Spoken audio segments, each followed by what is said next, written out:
Welcome to UIX Part 13. This will be how to create facets and the facet component that defines a facet.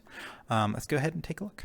So the good thing to note before we get started is that all UIX canvases that you've been making or practicing with can be converted or changed into a facet very easily. It just takes one component. We'll take a look at how that's done, but I also want to show you a quick shortcut that's available from the developer tool menu. Let's get going.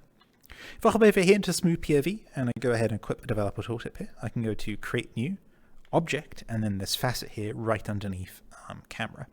When I create this, you'll see that a square appears with a nice border and it says replace this with your UI. This is a fully functional facet. You could save this to your inventory and load it as a facet. If you're not quite sure what a facet is or you wonder how to use them within your dash, I do have an overview video linked in the video description. We'll be going over a little bit of it here, but not too much. Let's go ahead and inspect this and I'll show you the sort of changes that have been made to this UI canvas compared to the ones that we've been creating. So if I go ahead and inspect this, you'll see that we're on the canvas right now, but if you go up one layer, we'll see this slot called Facet, and if I load that, you'll see the Facet component is here.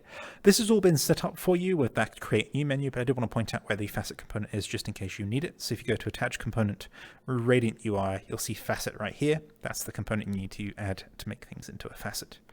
Let's go over some of the properties of the facet component. So you'll see min width, max height, width, min height, and max height. Those define the min and max widths and heights for the facet. And this will hook into the resizing mechanism that exists for when you place facets within your dash. Let me just show you that briefly. So if I go ahead and I turn on private UI, you'll see I'm in my dash here. Following from the facet overview video, I've got H3's dash edit button up here. So I click that, it enables edit mode. Let me grab the stopwatch facet here and I can drag this size around and change what size I'd like it to be. That there is the min width and min height coming into play. So when you change the min width and min height, max the min width, the min height, the max width, and the max height there, it will conform to, how big or small people can resize the facet on their dash. Do specify those. It's good to specify them, and it will let people know, sort of at what scale or sizing does things look weird in your facet. Maybe set the min width and the min height to a little bit bigger than that, and at what point does your facet look really crazy, and set the max width and max height to that. Beneath that is last place size. Last place size doesn't really matter. It's just the last place size that exists within the facet there. It's so that the facet can remember how big it was just in case you temporarily pull it off and put it back on again. You can see that here by me grabbing the stopwatch and then putting it back on again. It stays the same size. It's just to enable fast and easy rearranging of facets within the dash. Beneath that is preferred sizes and allowed aspect ratios. Preferred sizes is just a list of sizes that the facet prefers to be. You can do that, and I believe the resizing will kind of snap to those sizes and give a hint, hey, this is a cool size for it to be. Allowed aspect ratios just conforms sort of, the aspect ratio that the facet can be. For example, if you have a 16:9 facet, you can put 16:9 in there and it will conform it to 16:9, or a 4:3 facet, you can conform it to 4:3. So that's the facet component for you. And with that, we're actually kind of done. But I wanted to show you sort of this in action. So what we'll do is we'll just change up this facet a little bit and make it do something. And then we'll save it to my inventory and put it onto my dash here. Let's go ahead and play with it. And what I'm going to do here is I'm going to go ahead and go into replace this, which is a image that exists, which is actually this green color here. Go down to the text here and we'll just call it button. That's what we're going to do. We're going to make this into a button. So if I hit this and I go button, actually I spelled that wrong, I typed 5 twice, so we go button. Now you'll see that this says button. I'm going to go up to replace this. I'm going to go to attach component, UIX interaction button, and now this is a button. You can click it and stuff will happen. What I'm going to do here is I'm going to go ahead and use the button value cycle component just to make a quick sort of sense of interaction. So if I go to attach component here, Common UI. I do videos on all of these button interaction components. I'll link them in the video description. They're really quite cool.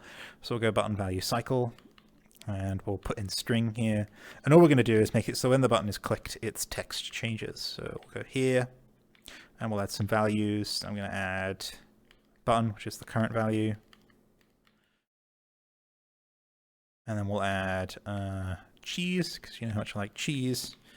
And then we'll add potato as well, because potato is a good test phrase.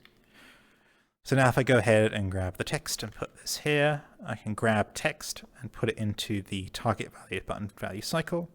And you'll see that when I click this, it goes between button, cheese, and potato. Cheese and potato is really good. All right, so that's now a functional facet. It does something. I mean, it doesn't do much, but it's functional. It has interactivity.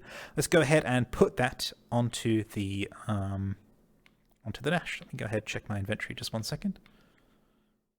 I have some stuff in the root of my inventory there that I can't show, so I'll go ahead and hot into the facet folder. I need to get into a habit of cleaning my inventory, but I don't do that sometimes, so there we go. So let me go ahead and grab the button facet which we just made, and I'm going to go ahead and save it to my inventory, so it's under my facets folder where I put all the facets that I use. And apparently a keyboard for some reason, but there you go. Now that it's saved, I'm going to go ahead and select that, which will add that pink button here, so I'll click that. This will spawn it as a facet within my user space. I can go back to home here, and then I can go ahead and drag this and put it into the onto my dash here. And you'll see here it's conforming to the allowed min-max sizes. So if I make it too small, it won't allow me to. If I make it too big, it will not allow, or if it bumps into anything there, it will. Kind of awkward that I can drag the square there to something too small. Ah, there we go. So it's saying red there, and it will just conform to a known size. But let's put that on there. Let's turn off UI edit mode, and then we can click it. Button, cheese, potato. There we go. So in just a matter of minutes, in fact 6 minutes, you've created a facet and you put it on your dash. Feel free to experiment, but do keep in mind that when you're making facets, they exist solely within your user space. They can't, at the moment at least, interact between user space and facet space, or sorry, world space. User space and facet space are kind of the same thing. It can't interact between user space and the world. So you can't do things like spawn things, you can't do things like change visemes or change part of your avatar. But you can provide just sort of general utility between yourself and your experience of Aeneas. Example here being the stopwatch facet here. I sometimes start this when I'm in meetings or something, just to sort of see how long I've been sat there, or how long I've been playing, or how long I've been doing something. It's good to sort of track time sometimes. And to the right here is currency converter 2. Both of these can be found in my public folder. This just does currency conversion, so I can see, hey, how much is this dollars in NCR and vice versa. And again, it's nice to have that as a facet, so I don't have to spawn it in the world or anything. I can just quickly grab it. So there you go. There's some examples of facets that have been created by me, an example of creating one yourself. Hope that's useful. With that, you can use all of the previous UIX tutorials and go wild. Make a cool facet. I'd like to see what you make, so if you make anything cool, do send it to me and I'll take a look. I will see you next time for another video. Bye-bye.